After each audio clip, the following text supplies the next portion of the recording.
I want us to talk about a handshake between two gentlemen. These two gentlemen, to be specific, President Uhuru Kenyatta, ODM leader Raila Odinga. Now, it has seen the Nyanza region get an estimated 10 billion Kenya shillings for development projects in just under 1 year.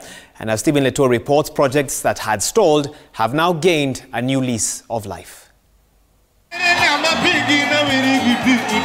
Kisumu in 2017. A mammoth crowd turned up for the last word from ODM leader Raila Odinga in the run-up to the polls. And after the Supreme Court overturned Kenyatta's re-election, the opposition strongholds did not turn up for the repeat elections, setting stage for violence. No election, no reform, no election.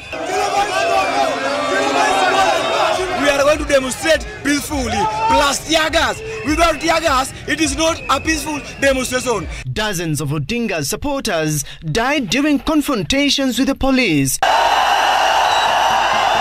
Events that culminated into the mock swearing-in of Raila Odinga, the historic Uhuru Park grounds. Kisumu as a county has always been the hotbed of politics, not only in Western region or Nyanza region, but in Kenya as a whole, and you can say by extension in Africa.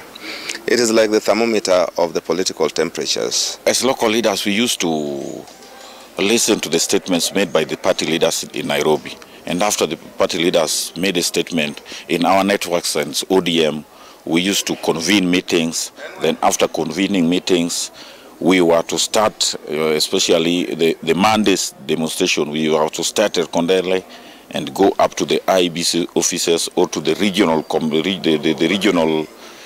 commissioner's office to express our dissatisfaction with the government of President Uhuru Kenyatta. March 9th, at the steps of Harambee House, the nation was taken by surprise by the news of a meeting between President Kenyatta and his arch-rival, then Raila Odinga.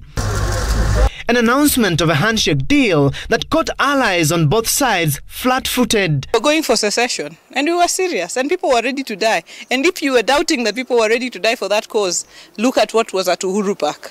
30th of January. Look at what was at Uhuru Park.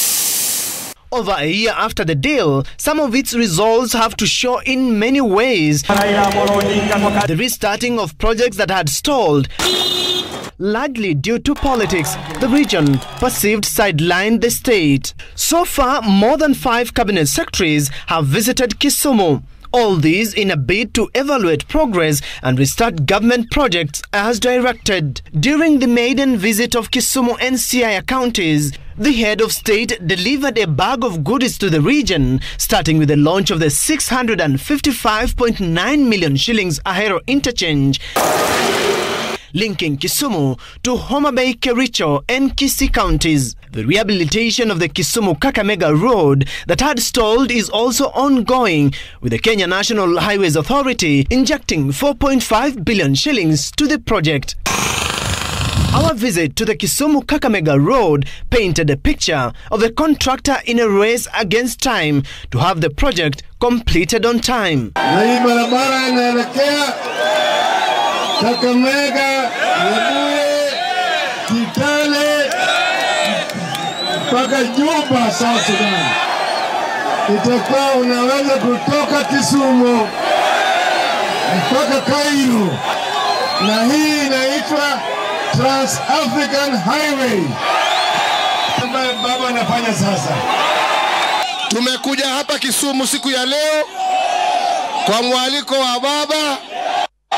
Tuje hapa tufanye maendeleo ya barabara kama hii tumekuja kufungua kirasmi leo. We have had roads being opened. The other day we were being told the Kisumu-Muhoroni road is going to start.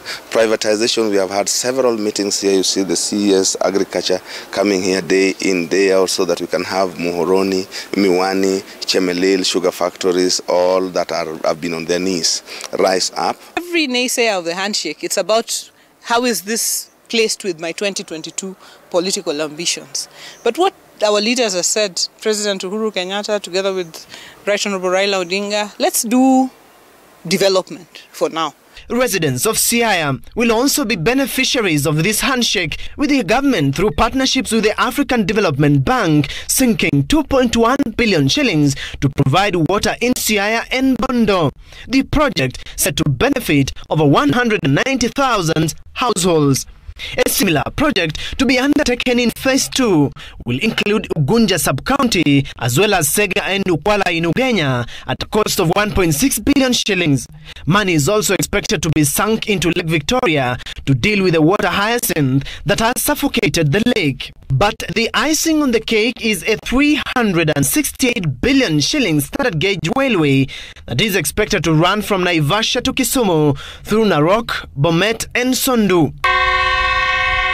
Odinga has announced that he will be accompanying President Uhuru Kenyatta to China to seek for funding for the railway. The president's symbolic visit to Nyanza also saw him visit the Jaramogi Oginga Odinga Mausoleum at the Kangoka Jaramogi, seeking to have the site get a facelift. Before the March 9th handshake, this region was the center of political resistance, and the ceasefire between President Uhuru Kenyatta and ODM leader Raila Odinga has suddenly unlocked the potential, popping up infrastructure in all the South Nyanza counties, including Homa Bay, Migori and Siaya counties. Stephen Letoo, Citizen TV, Ahero, Kisumu County.